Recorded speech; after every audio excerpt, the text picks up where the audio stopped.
बिस्मिल्लाहिर्रहमानिर्रहीम। अजमेर शरीफ पहुंचकर आपने एक दरख्त के नीचे बैठना चाहा तो कुछ सिपाही ने मना किया कि यहाँ पर राजा के ऊँट बैठते हैं, लिहाजा आप यहाँ नहीं बैठ सकते। सरकार गरीब नवाज ने फरमाया कि ठीक है, तुम्हारे राजा के ऊँट ही यहाँ बैठेंगे। ऊँट बैठ तो गए, मगर जब उनको उठाया गया तो उठने को तैयार ना होते थे। गरज की उनको मारा भी गया, फिर भी वो अपनी जगह से न उठे, गोया कि वो जमीन से चिपक से गए थे।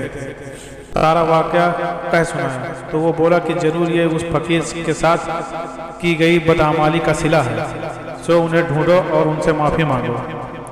सिपाही गरीब नवाज की बारगाह में हाजिर होकर माफ़ी के तलबगार हुए तो आपने उन्हें माफ़ कर दिया। अब जब वो वापस आकर देखते हैं तो सबके सब ऊँट अपनी जगह से खड़े हो चुके थे। आपकी अखलाक़े करीमा को देखकर और आपकी बातों को सुनकर हजारों हजार का झुंड कलमा पढ़कर मुसलमान होने लगे।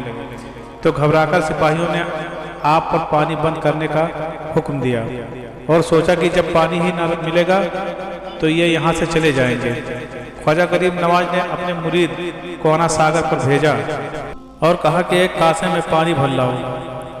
जब ये मुरीद अना सागर पर पहुंचे और कासे में पानी भरा तो खुदा की ऐसी कुदरत हुई कि पूरा तालाब पानी एक कटोरे में समा गया। इधर तालाब तो खुश्क हो गया, मगर सरकार की बारगाह में पानी की कोई कमी न थी। जब पानी ना मिला तो अजमेर में कोहराम मच गया। आनन फानन में तालाब कैसे सूख गया, लोग परेशान और बेचैन हो गए। जब राजा को यह खबर मिली तो फिर से उसने अपने सिपाहियों को सरकार गरीब नवाज की बारगाह में भेजा और मिन्नत समाजत कि अगर पानी ना मिला तो लोग प्यासे मर जाएंगे। रहमदिली तो अल्लाह वालों का खासा है। सो वो कासे का पानी फिर से तालाब में डलवा दिया और पूरा तालाब फिर पानी से भर गया। तमाम पुजारियों के सरदार का नाम सादिद देव था। जब इसने अपने बुतखाने में वीराना देखा तो भड़क गया और गरीब नवाज की बारगाह में गुस्से से हाजिर हुआ। मगर ज्यों ही ख्वाजा गरीब नवाज ने उस पर नजर डाली, फौरन कांपने लगा और गिरकर माफी मांगी और इस्लाम कबूल कर लिया। उसका इस्लामी नाम साद रखा गया।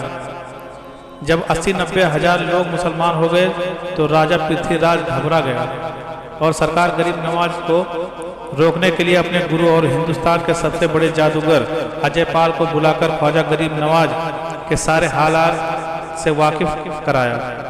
अजय पाल ने उसको बड़े ही हल्के में लिया और राजा को यकीन दिलाया कि वो बहुत जल्द उनको उनके साथियों के साथ अजमेर से निकाल देगा। अजय पाल अपने साथियों के साथ उड़ने वाले शेरों पर सवार होकर हाथियों और अजदाहों के साथ सरकार गरीब नवाज के दरबार में पहुंच गया। सरकार ने एक हल्का खींचा और सबसे फरमा दिया कि कोई भी इसके बाहर ना निकले। पहले उसने अजदहा को भेजा, मगर ज्यों ही अजदह टस से मस हुआ जलकर खाक हो गया। फिर आग की बारिश करने लगा, मगर वो आग वापस लौटकर खुद उनको ही जलाने लगी। जब अजय पाल ने ये माजरा देखा तो सोचा कि उड़कर आप पर हमला करे, तो वो हवा में उड़ने लगा। आपने उसे उड़ता देखा तो अपनी नालैन को उतार कर उसकी तरफ फेंका। अब ये नालैन जाकर अजय पाल के सर पर बरसने लगी और मारते मारते बुरा हाल कर दिया। अजय पाल उनकी सदाकत को समझ गया और फौरन कदमों में गिरकर माफी मांगी। सरकार ख्वाजा गरीब नवाज ने माफ भी कर दिया और उन्हें विलायत की मंजिल भी तय करा दी। उनका इस्लामी नाम अब्दुल्लाह रखा गया।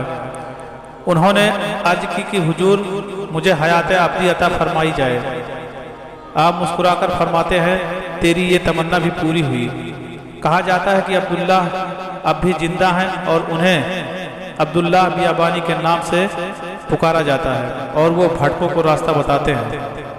सरकार गरीब नवाज ने इसके बाद पृथ्वीराज को भी इस्लाम की दावत पेश की, पर उसने कबूल न किया और आपके मुरीदों पर जुल्म सितम करने लगा।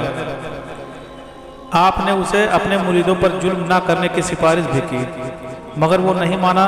तो आपने जलाल में आकर फरमाया कि हमने पिथौरा को जिंदा गिरफ्तार करके लश्कर इस्लाम के हवाले कर दिया। उसके बाद आपने शहाबुद्दीन गौरी को ख्वाब में बसारत दी और उसे फतेह का मुजदा सुनाया। शहाबुद्दीन गौरी पहले ही शिकस्त की वजह से बेचैन था। उसने ये लश्कर जर्रार को तरतीब दिया और हिंदुस्तान पर हमले के लिए निकल पड़ा। वहां पहुंचकर उसने पृथ्वीराज को अपनी इताअत करने का मशवरा दिया, मगर वो अपनी फौज पर घमंड करता रहा और 150 राजाओं की फौज को लेकर, जिसमें 3000 हाथी सवार और 3 लाख घुड़सवार और बेशुमार पैदल सिपाही शामिल थे, जंग पर आमादा हुआ। शहाबुद्दीन ने अपनी 1 लाख की फौज को 4 हिस्सों में बांट दिया था और एक हिस्सा ही जंग करता, 3 हिस्से आराम करते। जब वो थक जाते तो दूसरा हिस्सा आगे आता और पहले वाला आराम करता। उसकी ये अक्लमंदी बहुत काम आई। उधर पृथ्वीराज की फौज दिन भर लड़कर थक चुकी थी। शाम होने को थी। एक तरोताजा लश्कर जब उन पर आ पड़ा तो किसी में उनसे लड़ने की ताब न थी। खड़े राव समेत बहुत से राजा मारे गए और पृथ्वीराज गिरफ्तार हुआ। ये जंग 589 हिजरी मुताबिक 1193 ईस्वी में लड़ी गई। पृथ्वीराज ने भागना चाहा मगर वो भी आखिर मारा गया। सूरज डूब चुका था। अचानक उसके कानों में कहीं से अजान की आवाज़ आई। वो हैरान रह गया कि इस कुफरिस्तान में अजान कैसे। उसे बताया गया कि एक फ़कीर यहाँ कुछ दिनों से मुकीम है, वो ही अजान देकर नमाज पढ़ा करते हैं। वो वहाँ पहुँचकर वजू करके जमात खड़ी थी सो शामिल हो गया। नमाज खत्म होने के बाद जैसे ही उसने सरकार गरीब नवाज रहमतुल्लाह अलैह के चेहरे को देखा तो जान लिया कि यही वो ख्वाब वाले बुजुर्ग हैं जिन्होंने उसे फतेह की बसारत दी थी। आपके कदमों में गिर गया और देर तक रोता रहा। सरकार ख्वाजा गरीब नवाज ने उसे उठाकर अपने सीने से लगाया। उसकी ख्वाहिश पर उन्हें अपने सिलसिले में बैयत किया और फिर रुखसत किया। शहाबुद्दीन गौरी दिल्ली में अपना नायब कुतुबुद्दीन ऐबक को बनाकर वापस लौट गए।